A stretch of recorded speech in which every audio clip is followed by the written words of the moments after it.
here is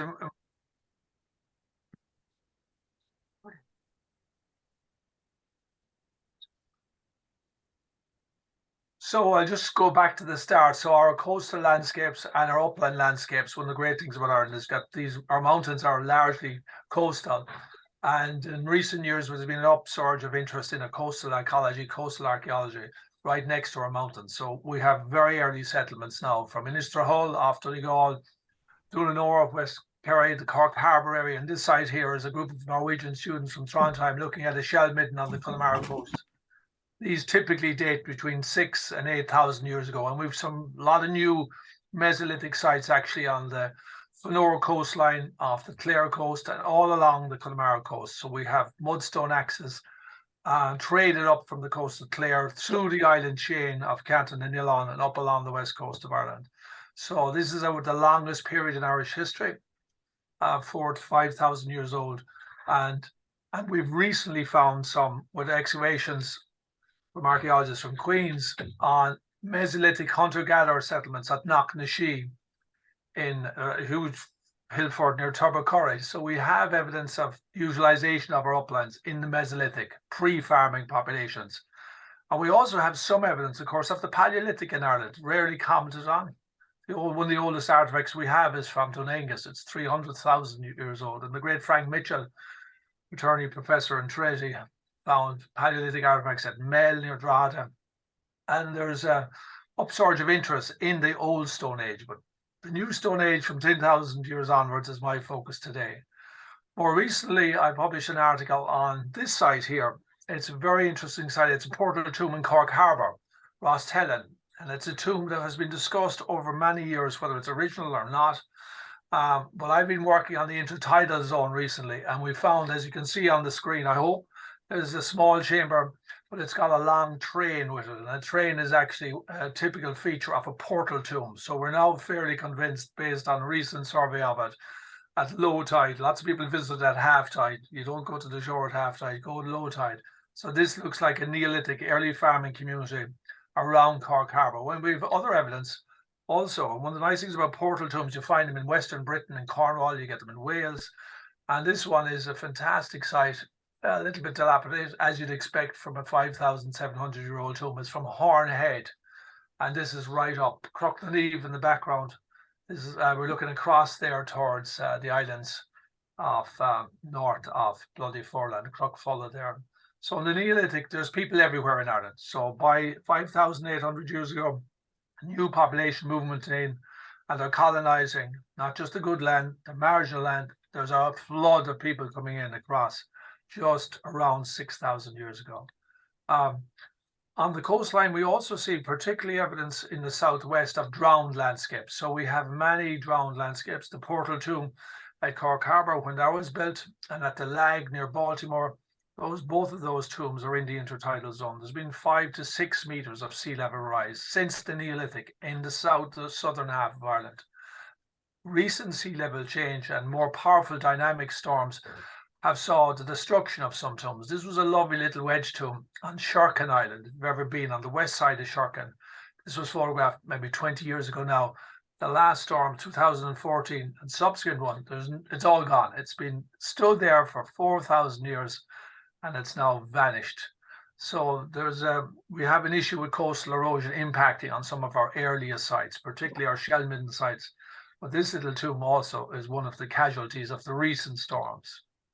And of course, our uplands have changed and changed again. The biggest change, of course, came with the introduction of sheep and the big level and the destruction of our wolf population, which restricted what animals would or wouldn't go. Since the wolves ended in Ireland in the early 18th century, or maybe into mid 18th century, been a huge increase of sheep as opposed to cattle. The Irish really were a basic cattle running society. Cattle almost had the status of individual, but that all switched in the 18th century. So our landscapes as we see them now are ones without cattle by and large, the uplands especially. And but we begin to see these now, as we see them now, as sort of semi-natural. They're not natural at all. They've been massively modified over the last 200 years due to intensive grazing since the 18th century. And here, of course, you have the evidence of this late Neolithic forest, which you have throughout the uplands of Ireland. So these trees is also this evidence of massive climatic change in the late Neolithic. This site is from the Nathan Beg Range mountains. Some of the lesser known mountain landscapes that I've worked on over the years are these ones here, which are hugely interesting, if not that well known. The Brickleave Mountains in Sligo-Leitrim border. This view, I think, is like a view out of South Africa, Table Mountain, but this is Ireland's Table Mountain. Is looking into it from the west, and right on the summit of this beautiful ridge, I found a small little tomb, but it's part of a very large Neolithic landscape that stretches from Cluskmore all the way back into Manorhamilton, an exceptionally important area. The lowlands here are full of Neolithic sites. I was first introduced to this area by Johan Björnholt, who only died this year. He was a Swedish archaeologist in the late 70s, actually, as a student at Carramore. And subsequently, I surveyed it for the OPW with the assistance of lots of local people. Martin Timley, number one, Brendan Rooney, most importantly. And of course, Leo Layden has done incredible work mapping the archaeology beneath this mountain, Steve Baughan.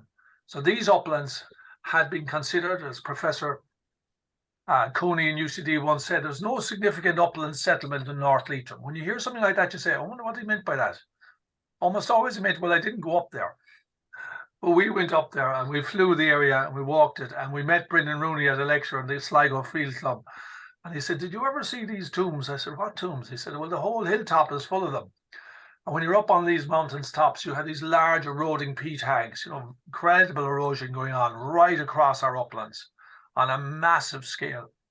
And so these peat hags are 2 meters deep, but beneath them and entombed in them, you have these sinkholes all over the place, a very unlikely place for settlement. But when you get up there, these uplands here are just littered with an extraordinary array of Neolithic sites, Bronze Age monuments, and much later medieval and post-medieval settlement. This one here is probably a late medieval Booley complex. This is looking across at Mullaghmore. This is one of the newer tombs here that I found a few years ago on the way back from Donegal in a beautiful evening, heading up onto the hill, Slieve in the background. So this is right on the northern nose of those mountains. But further down between Glencar and Glenaid is an extraordinary complex. This is Brendan Rooney on the right, member, former president of Sligo Field Club, his son Brendan here, and we're on a field trip. This was 2 years ago, having first surveyed the site in the late 80s, early 90s. What's lovely about it is relatively unchanged, this part. Big wind farms off to the east. But behind it is an area called Mean na Matarua, the grassy sward of the Fox. And this little area, hollowed out area behind it, is just full of prehistoric sites. And this tomb in front of us is your classic architect's plan wedge tomb. Wedge-shaped, narrowing to the back, higher at the front, decreasing in height. It's like left there by the type site of your late Neolithic, early Bronze Age tomb builders. So this dates from 2200 BC. A whole new people, a whole new landscape, new archaeology, but the uplands are still important. And these sites are scattered across the area. The other site, which he showed me a photograph, was this extraordinary monument. This is a long cairn, and it looks to be the remains of a multi-phase Neolithic tomb that started off life as a round cairn. And this is the round cairn here with the rune chamber here at this end of it. This is looking south here with this 50-meter long cairn. So it sits on this plateau, now bog bound, but all around it you have this lost landscape. So not that there's no significant upland settlement. It's one of the most significant upland sites we have in Ireland from prehistory and ongoing histories later on, because it was farmed from both sides, from Glencar and Glenaid. But thanks to Brendan Rooney, he brought this site to life initially, and there's lots more work being done. Michael Moore from the Archaeological Survey has done lots of work, but it's one of the great sites of Ireland, of upland. It's like an upland burn with its bog intact still. So quite an extraordinary place. One of the sites, this is one of my favorite sites I've excavated on the summit of this. We've identified a hill fort on top of Croagh. And this is a tomb to the west of it at 4 Mile. And we've identified now a lot of other sites in the area between Killadoon, sort of nearer to Kerry Harbour, and this lovely lowland area here. More recently, we've identified these sites. These are up on top, and the hill walkers would have passed over these for years, of course. This is on the eastern end of the Nathan Beg Range, a double cairn with a little causeway across to it. And an absolutely fantastic site. So it's the most eastern peak above Newport. Very substantial cairn, still bog bound. So we think maybe Neolithic, but at least it's a certainly Bronze Age from 2000 BC. So we recorded this for the first time this year, in February this year. Started off lovely day, was foul when we got up there. But that's the way of the uplands. But it's a really significant site. We have at least up to 100 Neolithic Bronze Age monuments crowning our hills. So like just these anchor points holding down Ireland in time and space all around our uplands. So it's one of the lovely things about our mountains is we've so many Neolithic and Bronze Age tops. This one, Cullen, this is one of my favorite sites. And it's above on the Skull. So if you're traveling to Dingle and heading out there, stop every now and again and just stop the car and look to the north. And crowning the ridgeline is this extraordinary complex. So you have two Neolithic tombs about a mile apart, and running between them is this magnificent stone alignment. There isn't another site in the country like it. It's neglected in the sense that it's a tough climb to get up to it. So that's the lovely thing about hill walkers. They're not bothered about climbing mountains. It's been all day in the hills. And it's quite Paddy O'Leary, the late Paddy O'Leary from West Cork, Lee Snodgrass. I remember Paddy talking to me about this site. It's one of the most incredible sites. So stone alignments are typically, in France, they're Neolithic. In Ireland and Britain, they tend to be Bronze Age. So, but this site may actually be Neolithic. I won't go into it now why, but it's again one of these lovely, extraordinary sites. Cullen, so there's a whole legend and legendary landscape associated with it. And it's looking down on this lovely fertile strip here. This is just in the valleys below and close to on the Skull.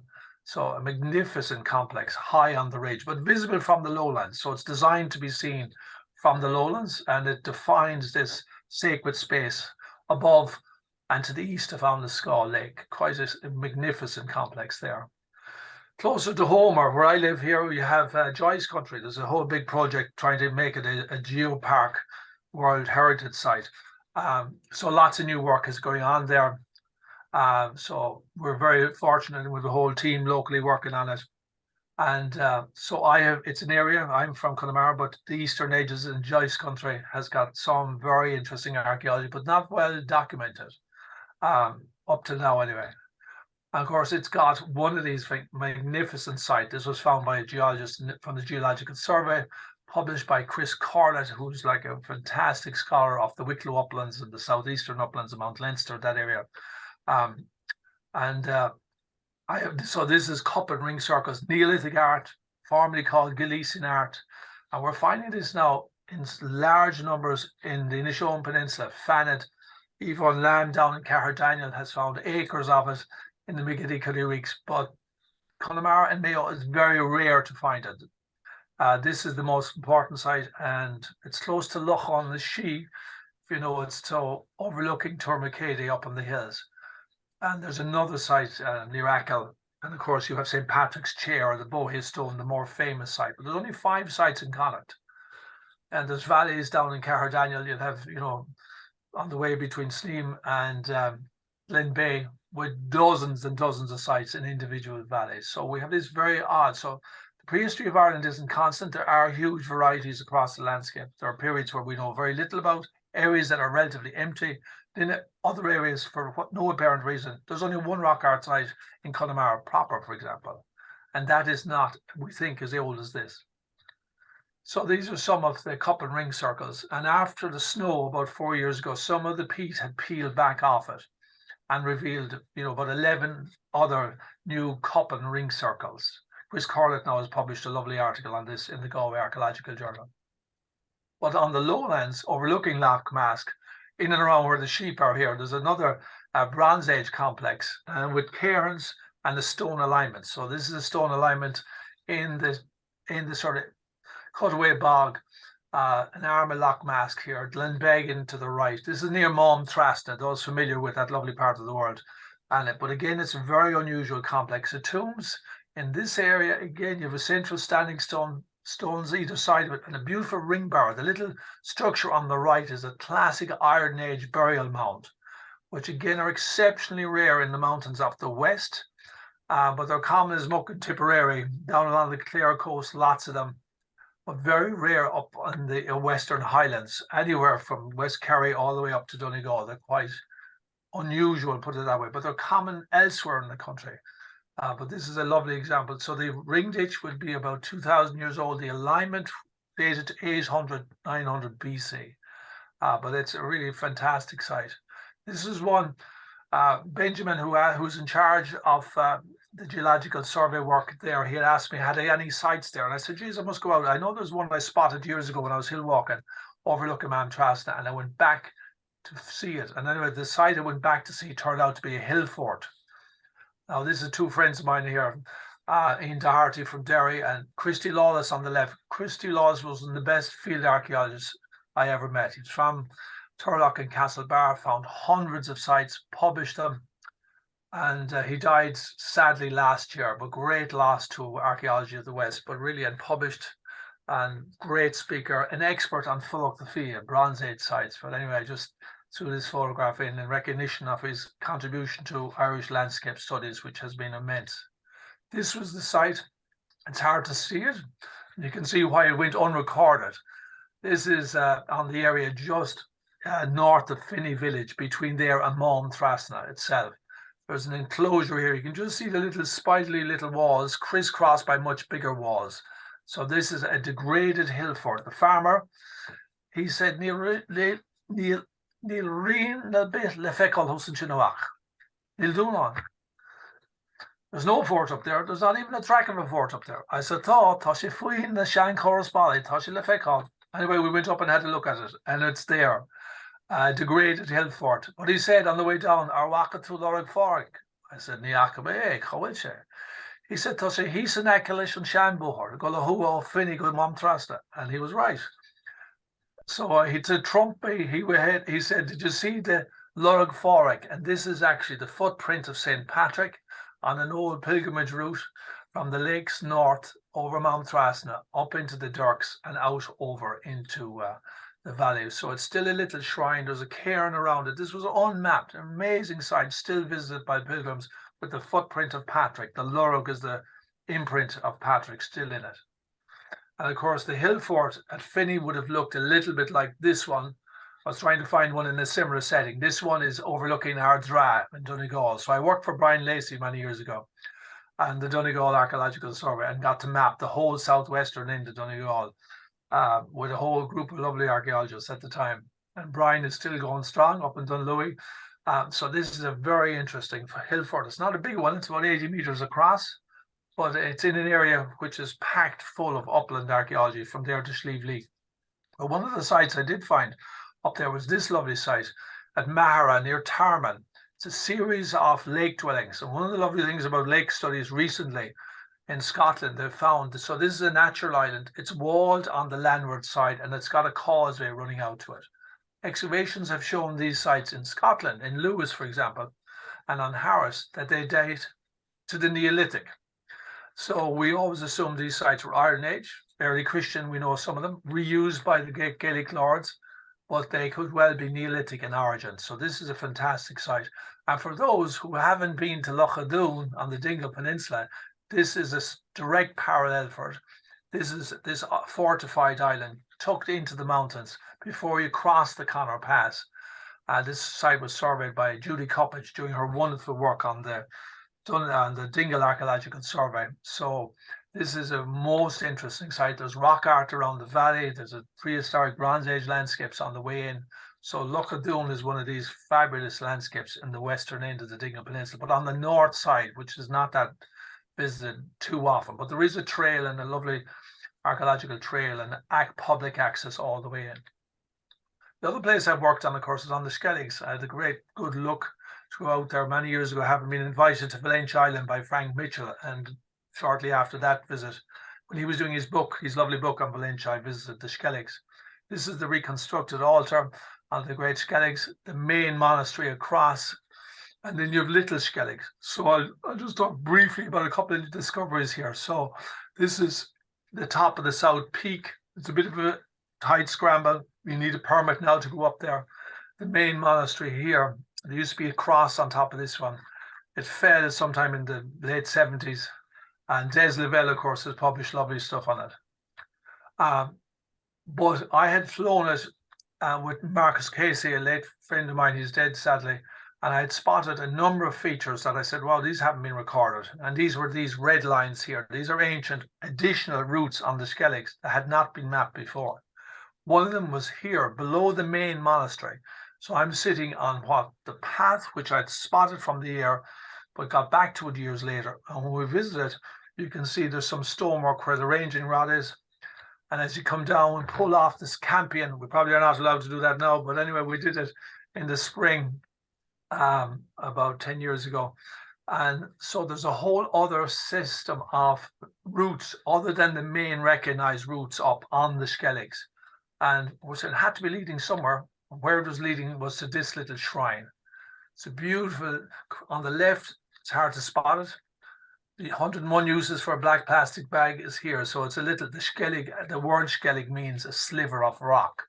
So right across the skelligs, there is a series of natural rocks that have been etched and molded and shaped into this. So the whole island was one big archaeological, a sacred landscape, a Christian landscape, of course. Not just the monasteries, but every bit of that island was imbued with prayer.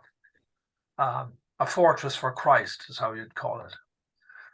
But also there is a tradition mentioned again by Des Lavelle, and it's also, we have a historical reference to it now, which I've got, describing the pot of monks on little skelligs. Now this is the little skelligs, a very calm winter's day, and we climbed it. And this is Con Moriarty, climbing buddy of mine.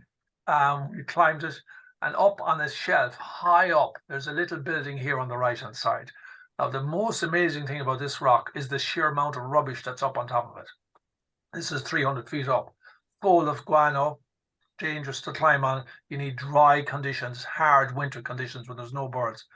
But underneath the guano, there's a building, and we think this might be another little oratory, similar to the one on the South Peak. But it's an extraordinary remote site, as if the South Peak on the Skelligs wasn't remote enough. This is a quite amazing site. You can see some of the stonework here. And of course, some of the early churches are very small. People say, well, it's too small to be a church. It's not too small to be a church, but it's an exceptionally important site. That's Scariff Island in the background here. As you go up, anyway, so that's a really interesting site. We have a historical reference to it. And of course, that whole area is full, as is the uplands of Connemara, South Mayo, of Booley settlements. So what's the most common monument in the uplands? Well, Booleying.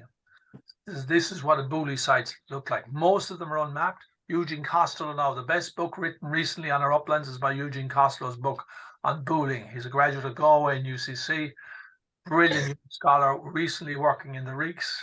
So if you see anything by him, he's a superb scholar. He worked in Connemara, Donegal, and he's now working on sites in the Reeks. So this is a typical setting at the opening of a bigger valley, hidden a cluster of houses. And these would have been used, as you can see, we have an incredible contemporary account of the bullying going on near Lehman Sagar, just north of Glengariff. This is from Hall's account. And we found a woman with her 3 children in the adjacent garden. No, it had bad enough to be sure. While conversing with her, we observed a singular character watching our movement. It is one of the Kerry peasants, mounted on a small active pony, sitting on a pair of hampers, on which he conveyed his tubs of butter to the market of Cork, from where he is now returning. The hampers were fastened to the horse by rope of fay, and his bridle, which was merely twisted around the nose of the animal. So this is an account of a Booley house in Ballionsagart. It's just north of Glengariff. It's the most beautiful place. And it's a rare contemporary account of bullying still going on, which went on in Connemara to the 1920s. That's the movement of cattle into the uplands for the summer grazing. And so we have a huge amount of these monuments unmapped in the landscape. There's about 60 of them, for example, between South Mayo and Ursaniok and Connemara. So they're and this is where upland field clubs can do a huge amount, and hill walking clubs. So this is Culline Main or Lehman Sagart in this gorgeous, just below the stand of trees here. And what you're looking at are these natural rocks which have then been adapted into a boolie house. And Finola Finlay, another archaeologist from West Cork, she's done a fantastic article on this in her blog post. But inside it, what's really surprising, there's a whole series of individual names, and you have this incredible complex art. It's not like your Bronze Age art, it's a whole other art style. We don't know what date of it. It's not modern. We have parallels one side in Connemara. But again, it's an exceptional sort of secretive site in Glengarriff, but a really, really amazing site. This is what it looks like when you transcribe it. And there's lots of, we have a very strong parallel for this now on a cave site in Clifton, or north between Clifton and Leenane.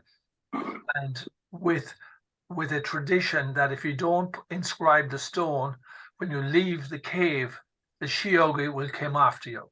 So there's a sort of magical religious stuff going on with these caves. But this is Lehman Sagart, just at the bottom of that hill off Glengarriff.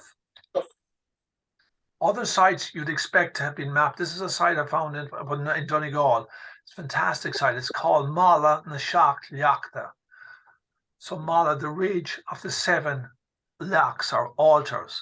This is the name of the townland. And when you go up north of Gweedore on the way going north across those lovely mountains, you come across na Seacht Leachta, as the townland name suggests. And there they are here. This was on a pilgrimage route from the coast at Donegal all the way up across the mountains into the next monastic site. A journey of about 12 miles across the tops. So this is Slee na Sucraja, the way of the funeral paths, and this are, we think, sort of resting points along the way where these cairns are placed up. You find them in southern Achill as well, except there's 50 of them in one spot in Achill. And of course on the Aran Islands you'll see a version of these. The Leachti you get across the road there, and also at Minlo. But they are ancient structures marking a pilgrimage route across the landscape, because it gives its name to the townland name here. So a very interesting site. This is one of my favorite sites though. What I forgot to say at Lehman Sagart, that last site was also a mass rock. This is the only image we have of what a mass rock might have looked like. It's from Milford. And it's a gathering. This is a mass shed. If you see, there's an altar in the background. People arranged. This is the 1870s from Donegal. Quite an extraordinary photograph. Just the numbers, the social classes, social distancing going on, men and women to the left. But this is a mass rock in an estate where it wasn't allowed to have a Catholic mass. So you have a temporary mass house here, a thatch roof shed, open-ended. So really important site. So mass rocks are important parts of our built cultural heritage. Other sites we'll see less well known, but again, a lot of work done on them. Fantastic archaeologists from Driscoll from Kilkenny has published now on linear earthworks. So linear earthworks are Iron Age earthworks, massive, sometimes 10 kilometers long. This is one on Kerry Head. You've been to Kerry Head, lovely walk. And this is, but again, it's eroded here. So these are very vulnerable to land reclamation in the uplands, and not just in the uplands. There's a whole pile of them running across Monaghan, Leitrim into South Donegal. They date from around 2000 BC, but this is a little one named the Clérua on Kerry Head. One of the sites, unfortunately, that I had to visit here, this is a site I found a tomb at Kylemore a number of years ago. It's in Whelan in the National Park, quite a spectacular landscape. My grandmother was from just down the road, one of the Conroys. This is Whelan. There's a tomb on the right, the Abbey here, a magnificent park. And underneath is the old tomb graveyard of Whelan, an enclosed burial ground with a holy well to the right. So there's a terrace of history and archaeology going back thousands of years here.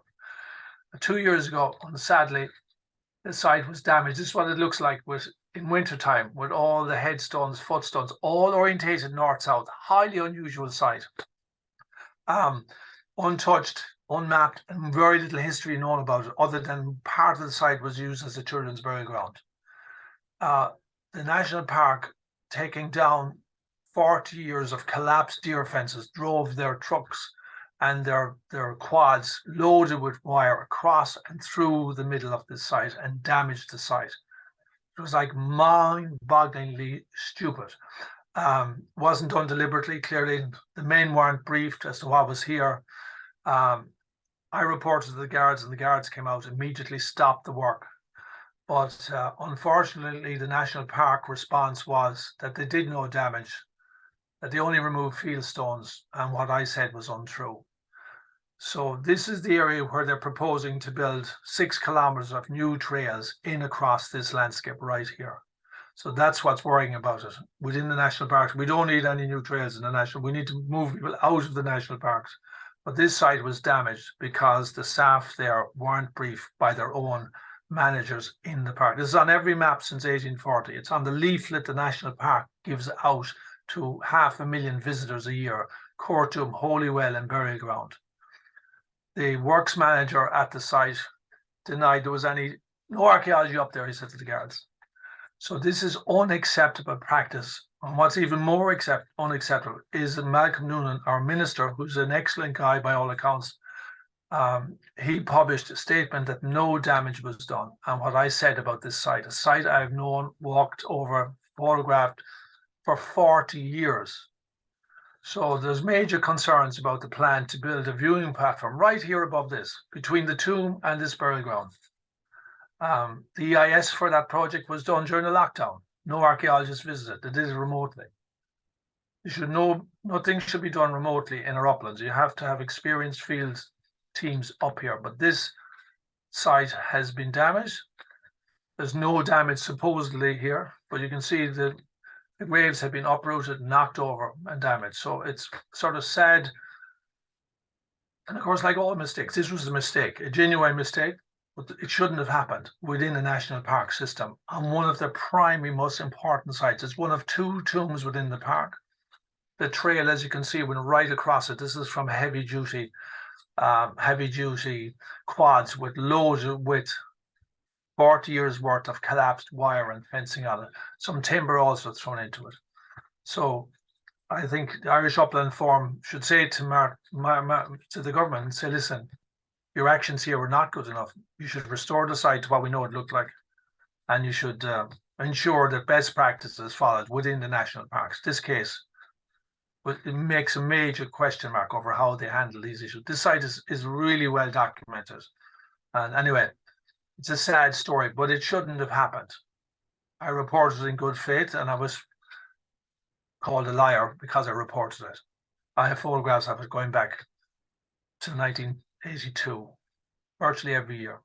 Anyway, this is Muilen, a magnificent part within our park, and it's still damaged. Field stones is what the public statement from the minister said they were. And they were going to put back field stones. These are graves, not field stones. My ancestors are buried in this graveyard. Sinead, sorry to end on that note, but it's an important part. We need good management. There's no management plan in this national park. We should have one. This thing shouldn't have happened. But on the positive note, we have to learn from mistakes. But you have to admit your mistake to learn from them. Otherwise, you go on to repeat them. So, Gurmila Mahage, it's a sort of whistle-stop tour through Irish uplands. Lots of people I didn't get to mention here, but I'm happy to take any comments, good, bad, or indifferent, but I have a wealth of knowledge and experience. I've worked in uplands all my working life.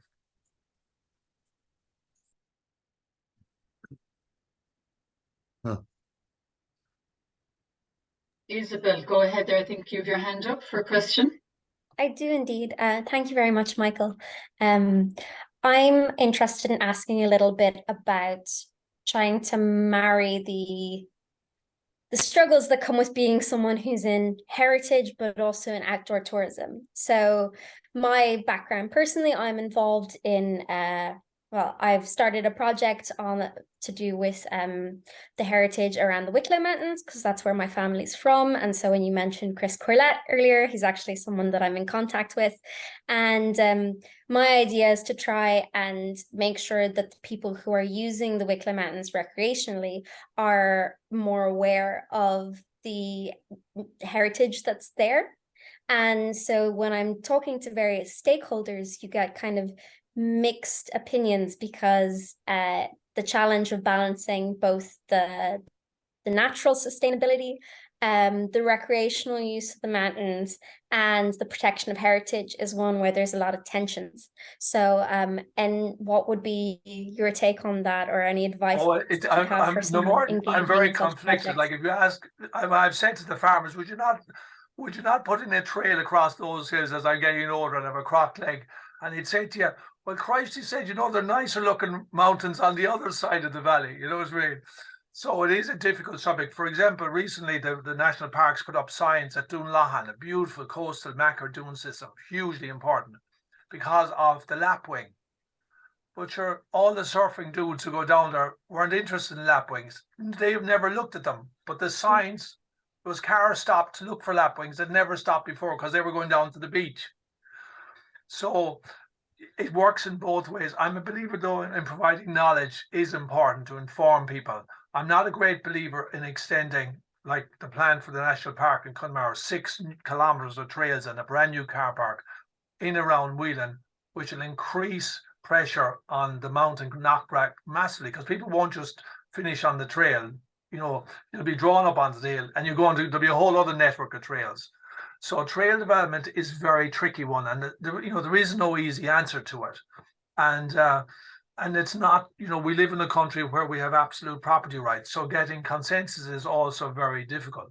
But we should not be doing EISs in lockdowns. We should be listening to the people with a cautionary approach and who are maybe awkward at times. We should not just be talking within our own little bubble of received, officially approved advisors. It's almost impossible to get anyone who will give you advice contrary to the public narrative. But the uplands, I believe we should leave the uplands as upland as possible. Styles, but not formal trails if we can. And obviously in some areas they're under enormous pressure. You know, the national park is overgrown. We shouldn't be advertising the national parks if they're under pressure as recreational places. They're places of nature, and we should try. So the balance is a hard one to take. You know, are they for the natural world or are they for us? Well, in some places the natural world is losing out because they are national parks, and this is a struggle that you have in national parks all over the place. But in Connemara it's particularly acute because 500,000 visitors visit Kylmore Abbey every year, Kylmore Valley.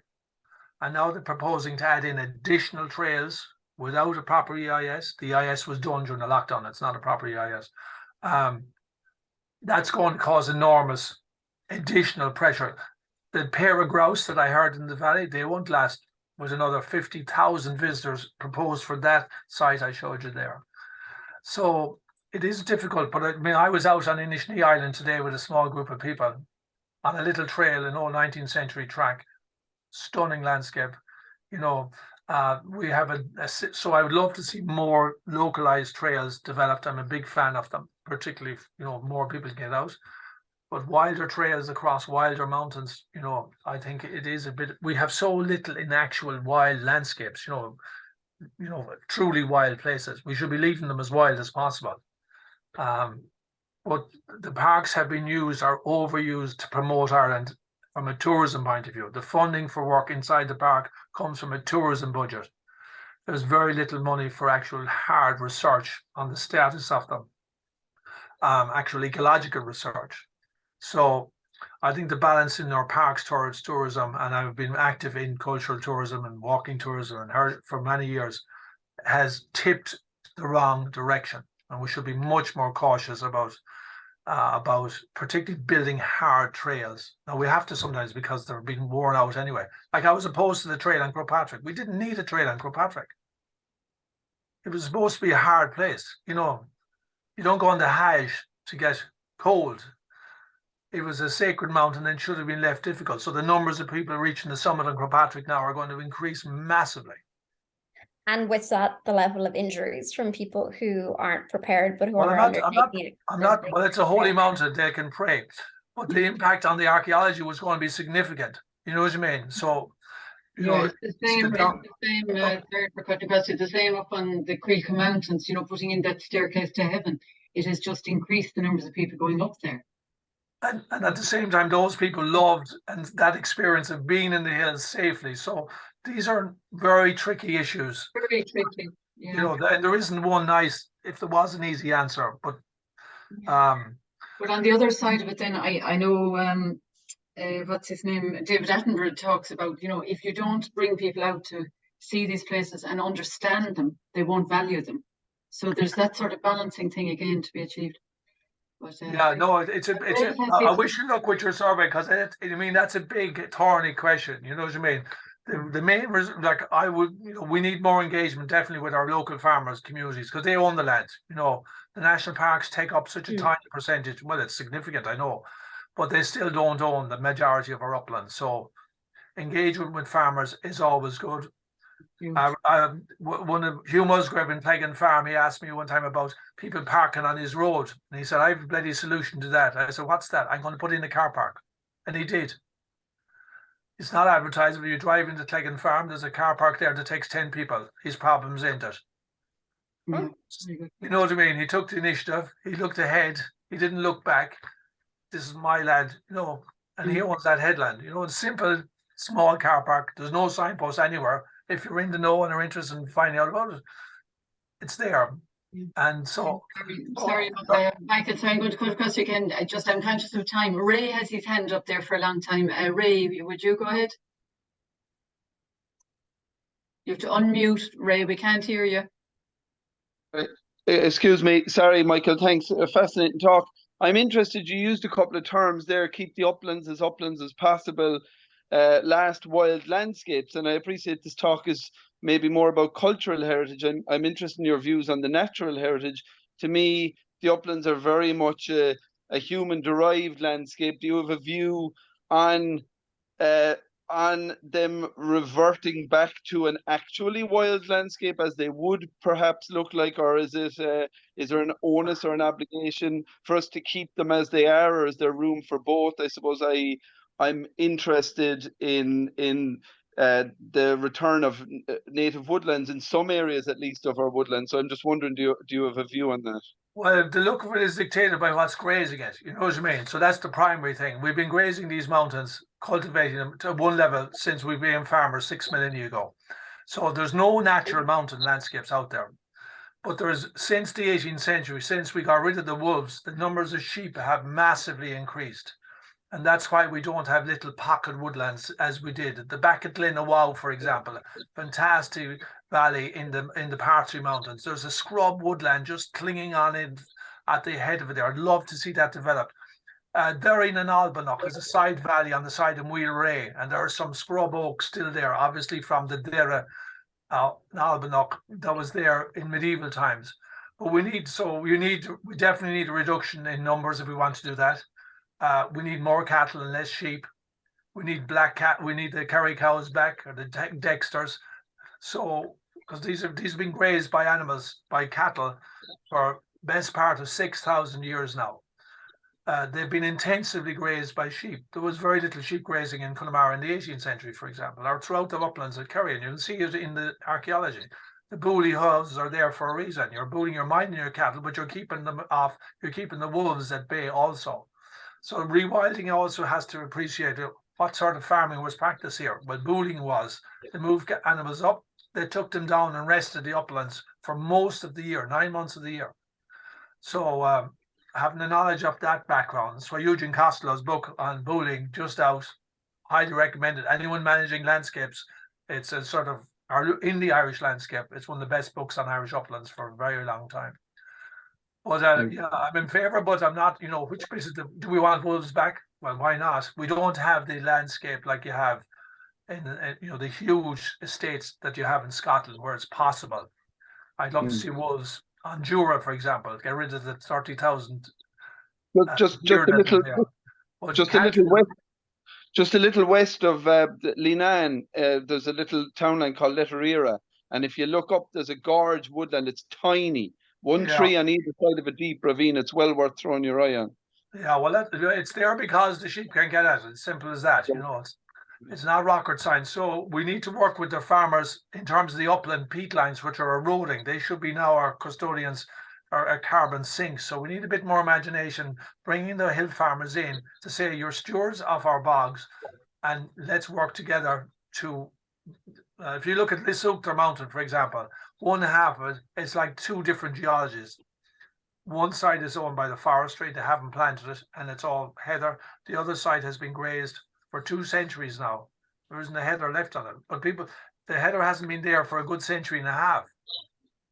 So, you know, we have to get back to the idea the farmers own the country, they are the custodians, and we need better engagement with them at all levels. Yeah, and they need a payment structure that supports that. What you're talking about, you know. I think but we all, not just a payment structure though. We need an attitudinal change.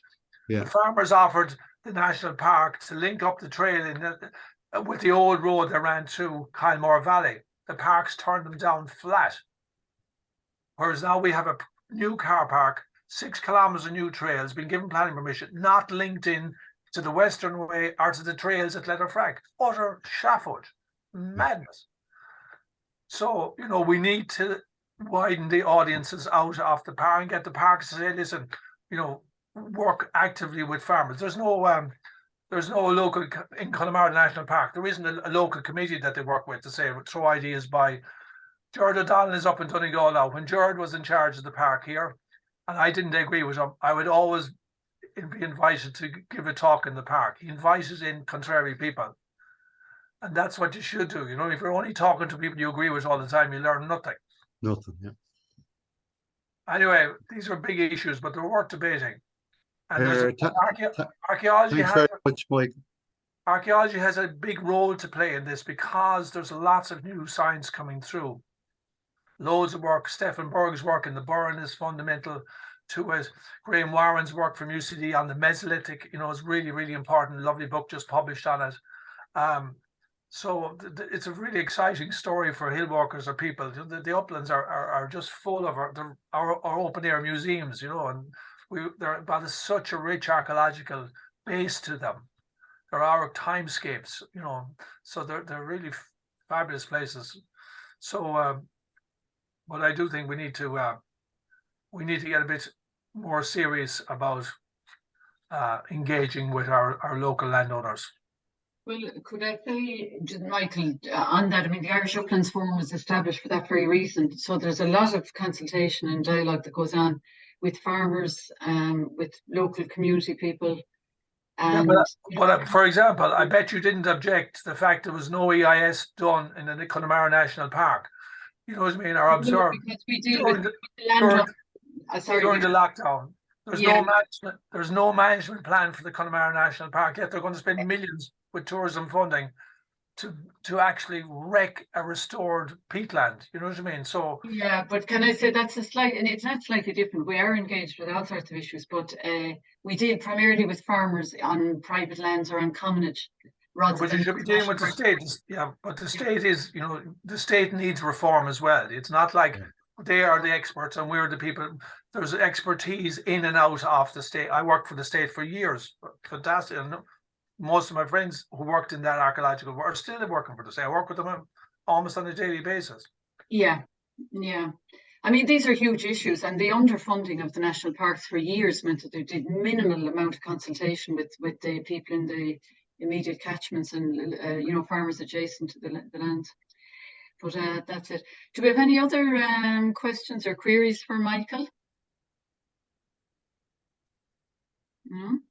Okay, Michael, just to say thanks so much for your wonderful talk tonight. It's been a tour de force, I think, on you know, the uplands, the coastal sites, ranging from the Paleolithic through to the Iron Age, I suppose with a primary focus on the Neolithic, but it's been really superb. I mean, I'm familiar as a hill walker with many of these sites, but I suppose it's wonderful to get them put into context and in the sense of how they fit into the overarching picture and in the European context, or Scotland and, you know, some of these other sites. So fantastic. Thank you very much for that. Before we finish, could I just maybe talk to, my screen doesn't want to move again. But just to say, this is the first of 4 lectures being hosted by the Irish Uplands Forum. So we will have a series of lectures for the next 3 months on different aspects of the uplands, not just focused on archaeology. So I'd urge people to look up the irishuplandsforum.org/events. So just look up the website and you'll see pointers to the other lectures, and they'll be on Wednesday evenings for the next 3 months to November. For some reason, this thing doesn't want to move on me. I don't know why, but I'm going to stop sharing and then I'm going to try and see if I can share it again to get it to come up. And see if we can make it move. So what I wanted to do was get it down to that bit there. If I see, does that show up? There's the upcoming webinar. So if you just look at irishuplandsforum.org, and I also would really much like to thank the Heritage Council is our primary funder, and they've been superb in providing us with core funding this year, and it's allowed us to develop this series of webinars and a whole lot of other activities. So thanks to the Heritage Council, and it's great to be part of the National Heritage Week celebrations. So I would just like to say thank you to everybody, and you've been with us for a bit longer than an hour now, but thanks to everybody for their forbearance earlier on in the session, and really like to invite you to join us again on the subsequent months, looking up our website here for the pointers to the links. So thanks very much indeed, and to Michael in particular, it's been brilliant to have you on board. Come on, guys. Thank you. No, this is good. Slán. Slán, thank you.